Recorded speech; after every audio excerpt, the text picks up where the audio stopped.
pump for you. This pump is the Model G.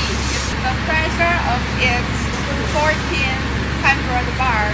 It can use for cleaning aluminum panels, reactors, tanks, and some other industries.